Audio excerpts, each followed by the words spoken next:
Hello అండి, welcome to Shri కన్నా TV. ఈరోజు రెసిపీ కొబ్బరి పాలతో సగ్గుబియ్యం పాయసం.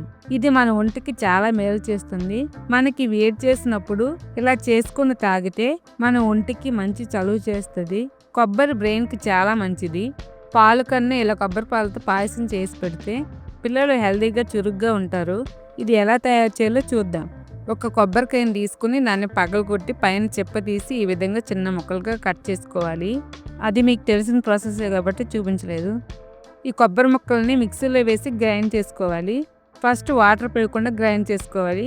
ఈ విధంగా గ్రైండ్ చేసుకున్నాక దీంట్లో వాటర్ పోసుకొని దీన్ని మెత్తగా గ్రైండ్ చేసుకోవాలి. ఒక కాటన్ క్లాత్లో అయినా జల్లెడలో అయినా వేసుకొని వడగొట్టుకోవాలి.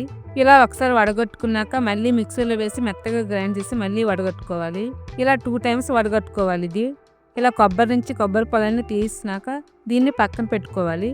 టీ గ్లాస్తో సగ్గుబియ్యం తీసుకొని 1 గంట ముందు నానబెట్టుకున్నాను. వీటిని ఒక గిన్నెలో వేసుకొని గట్టిగా పిసుక్కొని ఒకసారి కడుక్కోవాలి. ఇలా చేయడం వల్ల సగ్గుబియ్యం పైన ఉండే మడ్డి లాంటిదంతా పోయి సగ్గుబియ్యం నీట్గా ఉంటాయి.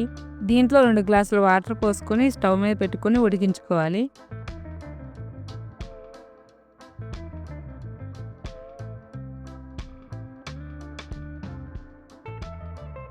సగ్గుబియ్యం మంచిగా ఉడికినాక ఇప్పుడు దీంట్లో కొబ్బరి పాలు పోసుకోవాలి.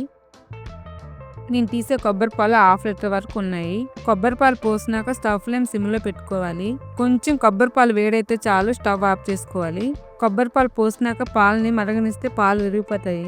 కొబ్బరి పాలు కొంచెం వేడైతే చాలు ఆఫ్ చేసుకొని ఇప్పుడు బెల్లం వేసుకోవాలి. బెల్లం తురుముకొని మన రుచికి తగ్గ బెల్లం వేసుకోవాలి. బెల్లం వేసుకున్నాక కొద్దిగా ఇలాచీ పౌడర్ కూడా వేసుకొని మూత పెట్టుకోవాలి. 2 నిమిషాలు ఆగితే బెల్లం అంతా కరిగిపోతుంది. 2 నిమిషాల తర్వాత ఈ విధంగా గరిటెతో మంచిగా కలుపుకొని బెల్లం అంతా కరిగిపోయినాక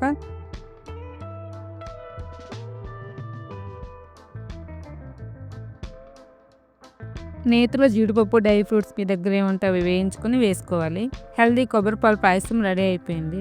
కొబ్బరి పాలు, సగ్గుబియ్యం, బెల్లంతో తీయని పాయసం చేసుకుని మీరు మీ ఫ్యామిలీ తీయగా హెల్దీగా ఉండండి. Please like, share and subscribe.